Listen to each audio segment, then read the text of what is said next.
Hi everyone, Christina here. So today I'm going to be talking to you guys about a strategic method that is helping mental health brands appeal or look appealing to their ideal client. So the strategic method that I want to share with you guys today is brand strategy. Now you're probably wondering, well, what the heck is that? Like, I've heard about marketing strategies and other things like that, but what is brand strategy? Well, let me tell you that brand strategy is the first thing that you need to do before you even touch design. So, basically, what I want to say is that brand strategy is a long-term development plan for your brand. So we like to start with understanding your purpose, because that's the core aspect of your brand, right? This is your purpose. This is the promise that you're going to make to your people. And that is very, very important, because that component is going to help people fall in love with you and appeal to you, right? People don't gravitate to people that have no goals. It's unfortunately not sustainable. So they want to make sure that, they trust the people that, are going to do the hard work. So for me, my promise to you mental health professionals is to create authentic brands, and so that we can empower healing and positivity and remove the negative stigma, because that's the huge issue in the mental health industry. And I'm hoping to change that by shifting the mindset or doing a different approach. But let's not talk about me. We would like to talk about here the brand strategy. So just winding back to purpose. So purpose is where we start, because this is you as a person that want to make a difference. What do you stand for? What is your drive and passion, and who do you want to help? So that's the purpose. Now the purpose is then going to follow through into the other aspects of your brand. So it's all part of brand strategy. So there's about 7 elements that we touch upon that are all under brand strategy. So we look at the market, of course. What are the competitors doing, and what other things could we bring to the table that maybe they aren't. So we're doing like a little bit of analysis in terms of what's happening right now in society and what the needs are. So there's some research behind it, and on top of that, you're doing your own inner research too as, the business owner. What do you want to stand for? What are you known for? What are your strengths? So you need to really understand yourself before we flip and echo it out to the world, right? Because if you don't feel authentic to the purpose that you're creating, then that's going to fall apart real quickly, and people will not feel appealed to you because you're not being real. So the purpose really matters here, because that's what's going to ground everything. And then we start to tailor off into, building your vision. So your vision in brand strategy is basically what you want to see the world looking like in 20 years from now. And that vision helps to kind of long-term goal in terms of how the brand's going to grow and how you want to see the world in 20 years when your brand takes action. So that's the vision. The next part is the mission. And the mission is basically a combination of what your purpose is and your vision, and we're plugging that into a mission statement. What you do, or who you are, what you do, and how you do it. And that kind of, drives the boat now, because the purpose, when we start with the purpose is there as a steering wheel. So this is where we start with brand strategy, because purpose helps to ground everything and steers you in the right direction. So basically that purpose is your compass. So you want to make sure that you plan ahead really well. So without that brand purpose, you could be lost in taking the wrong turn if you were driving on the highway and not planning ahead, right? That's what they always tell you when you're driving. So it's the same thing when it comes to brand purpose and brand vision and mission, because all of those are following through. And you can't skip any one of these, because when you do, it falls apart. And one helps another. That's kind of how it works. So we got purpose, vision, mission. Now we're going to talk about, the brand positioning. And the positioning here is how you're going to position yourself in the market. So you're going to be talking to a specific market. This is your niche.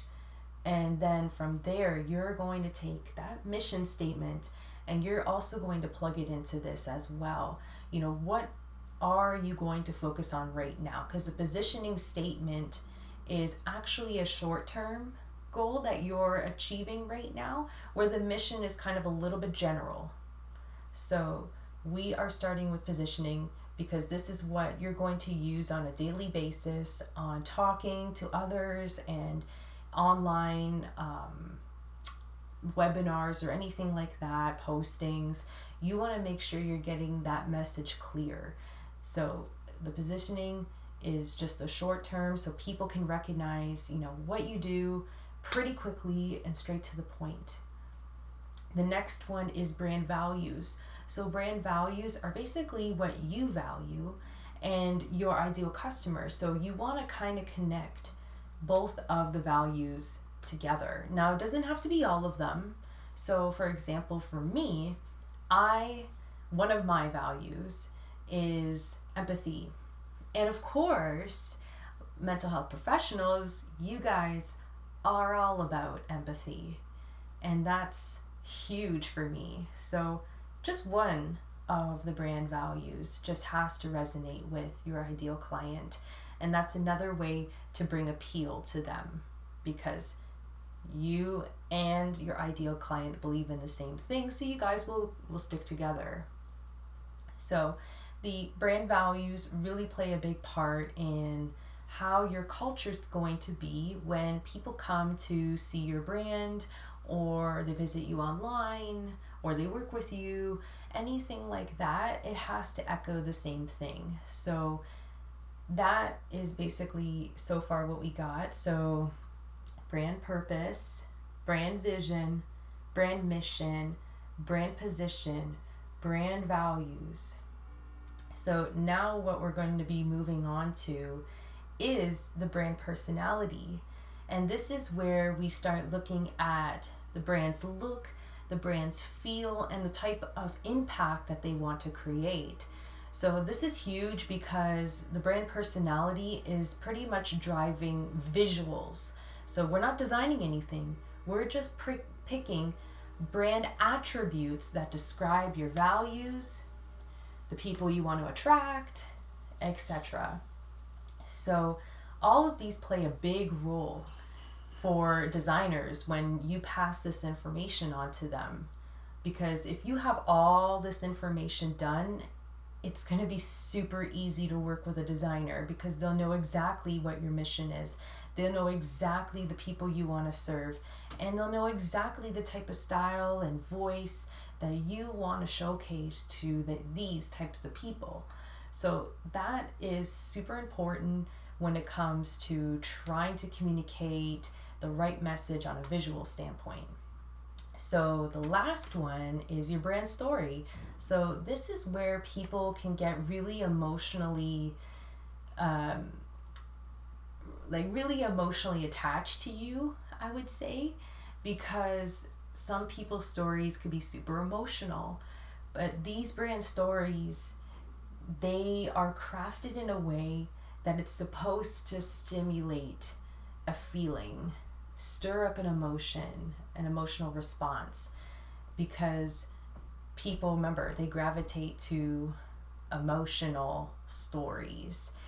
So we have to tell it like a story. Now, what I don't want to see is a very, very long story that doesn't end. These brand stories need to stick to one theme and one experience in your life.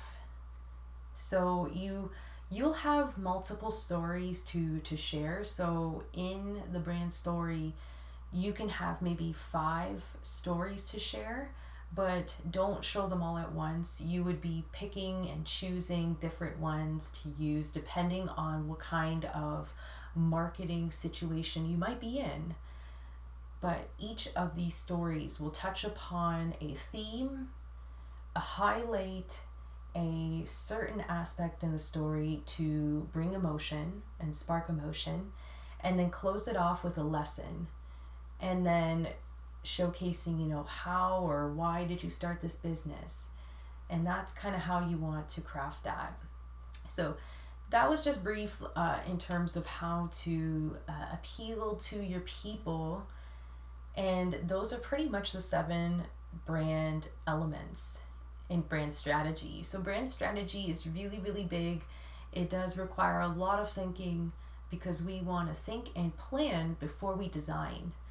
That's what creates such a strong brand, because we set the goals first, and from there we echo it out into visuals, and then how can we communicate those messages into the visuals, and how can we grow as a brand upon that. So let's just recap the 7 brand elements. So we have brand purpose, brand vision, brand mission, brand positioning, brand values, brand personality, and brand story. So these are our 7. And I'm gonna make this funny because I said this a little while ago and I really liked it.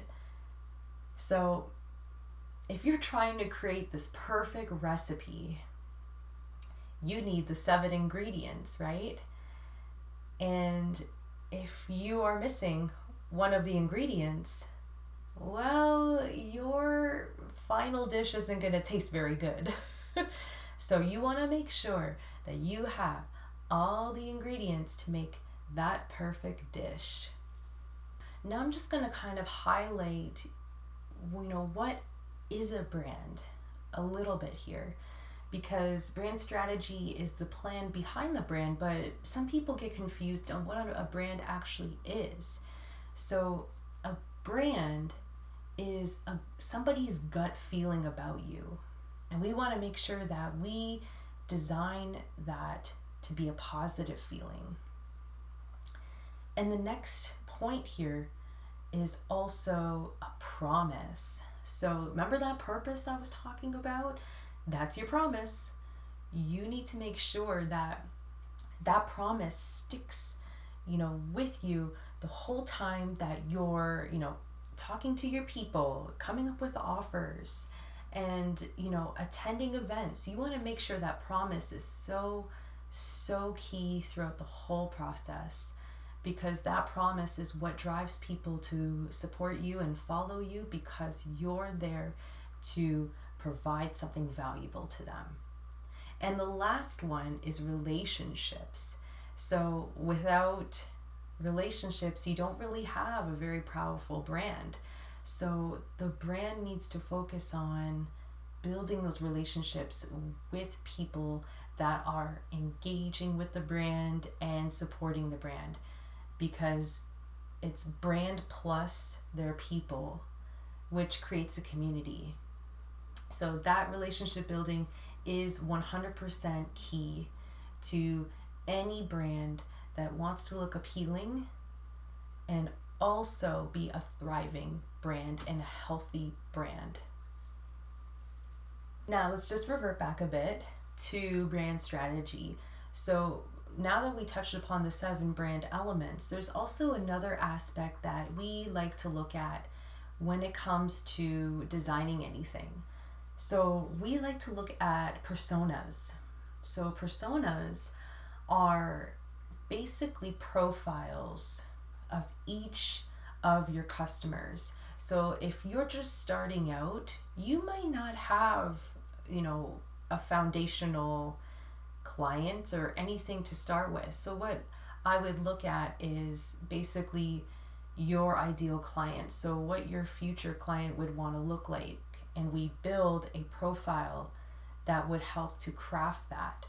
So when we build the personas, we align the personas within the brand personality, maybe the story as well. So they all play a big part in how we craft the brand to make it really unison and speak to that ideal customer.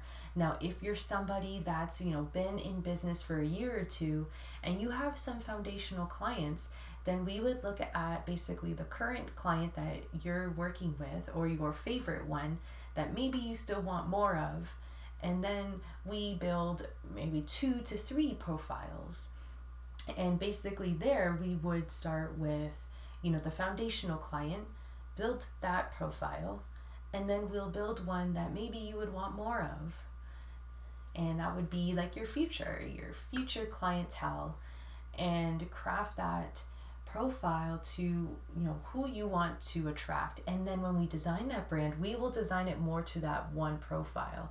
Maybe not so much of the foundational if it's not who you want to attract.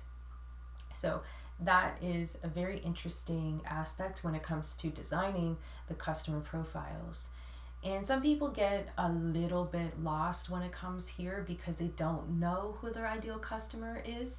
But this is where you get to use, your family, your friends as a reference, or maybe your current customers that are coming to you at this time, because that's a great starting point. When we look at, your brand strategy, we also want to touch upon, some of the strengths that you have as an individual. And what is your unique selling point? What is your superpower? Because the superpower, it's going to help you stand out in the market as well. And what may be a different, unique approach that you might have to bringing in, a different way of healing or a different treatment. So those are other things to look at too. And because brand strategy is so strong, we want to make sure that when we are planning out, we look at all aspects, right? So we look at also marketing and how marketing impacts, how you deliver your work. It also impacts search engine optimization. What kind of keywords are we going to come up with, when going and doing YouTube videos? What kind of tags are we going to use? What special words are we going to be using on a repetitive basis also to put into your website? And how are we going to show up on social media as well via video content or any other types of content that, drives good search engine optimization to rank high in Google. And also in terms of brand strategy, you can also plan out, the types of people that maybe you want to collab with. So looking at influencers that, could help really strengthen your brand and build up its, personality or its presence. So you want to make sure that the strategy is there because it really helps to, help figure out who you want to partner with. Because let's just say, I want to partner with, McDonald's or something, where you're doing a fundraiser to for people that need mental health help. So when you're advertising that, You want to make sure it's cohesive, but you also have to ask yourself, if I take on this McDonald's collaboration, does this align with my brand strategy? So brand strategy is literally your compass, like I said. It drives traffic, but it also helps you to understand the decisions that you need to make, that, and when you do, ensure that they're still in line with your brand strategy. So that's why we do brand strategy before we even start with designing, because people can just fall off track every time because they're so attracted to, the shiny object. They need to have that partnership in their company, right? So you have to make sure that if anybody comes to you for, collabing or anything like that, you want to make sure that it's still aligned with your brand goals, its mission, its positioning, its values, because that is what's going to help you look very appealing. So other than that, once all brand strategy is done, it's definitely time to design, right? So we would start taking everything that we've learned through the brand strategy, and then we align it to building your identity. So remember, your brand is not just a logo, it's everything. So basically your strategy, your mission, your vision, your story, your personality, your colors, your images, your website, the way you talk, the user experience, the way what you dress like, and how you market, all of that is your brand. It's not just a logo. So thank you so much. That's all I have for you today for this video in particular. I hope that this was helpful and it gained you some clarity in terms of what brand strategy is, and I hope that you find something useful out of this. I know it's very hard to understand sometimes, and I get it, but you can come to me anytime if you have any questions in regards to brand strategy and any of the 7 brand elements. So thank you so much for listening. Have a wonderful day and keep smiling. Bye.